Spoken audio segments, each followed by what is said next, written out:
ఈ యొక్క వీడియో చూస్తే నిజంగా ఏం వాడకంరా అయ్యా అని అనిపిస్తుంది. ఎందుకంటే చాట్ జీపీటీ వచ్చిన తర్వాత చాలామంది రకరకాలుగా వాడుతూ ఉన్నారు. కానీ మనోడు చాలా కొత్త రకంగా చాట్ జీపీటీని వాడాడు. ఇప్పటి వరకు ఈ రకంగా వాడలేదు.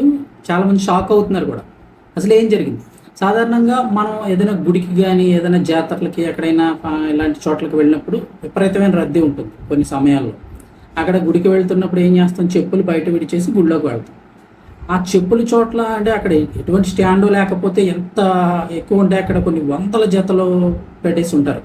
ప్లస్ అక్కడ ఏంటంటే కనీసం ఏ చెప్పులు ఎవరైనా గుర్తుపట్టాలని మనం అనుకున్నా చాలా టైం పట్టేస్తుంది, దొరకడమే కష్టం ఎప్పుడైనా మిస్ అయ్యాయంటే కనుక. సో గుంపులు గుంపులుగా పడిపోయి ఉన్న చెప్పుల్లో తన చెప్పులు కనిపించలేదని చాట్ జీపీటీని వాడాడు. ఎలా అంటే అక్కడ గుంపులు గుంపులుగా పడిపోయి ఉన్నటువంటి ఒక చెప్పులు మొత్తం ఒక చిన్న వీడియో తీసి, ఒక లైట్గా ఒక చిన్న వీడియో అయితే తీసి తనకు కావాల్సిన చెప్పుని చిన్న మార్క్ పెట్టి ఈ టైప్ ఆఫ్ చెప్పులు ఎక్కడ ఉన్నాయని చెప్పేసి చెప్పల్సి ఎక్కడ ఉన్నాయని దానికి వెతికి పెట్టమని కోరాడు. వెంటనే చాట్ జీపీటీ ఆ వీడియో అంతా స్కాన్ చేసేసుకొని ఇతను అడిగిన లెక్కల ప్రకారం ఎక్కడెక్కడ ఆ చెప్పులు ఎక్కడెక్కడ ఉన్నాయో ఒక 4-5 ఫోటోలు గుర్తించి, అక్కడ ఏరియాలు గుర్తించి 4-5 ఫోటోలు పంపించేసింది. వెంటనే అందులో చూసుకొని తన చెప్పులు వెతుక్కొని ఆ జత కనిపెట్టేసి తీసుకున్నాడు. ఇది నిజంగా షాక్ అవుతున్నారు, నెటిజన్లు కూడా షాక్ అవుతున్నారు. ఏం వాడకమరా అయ్యా.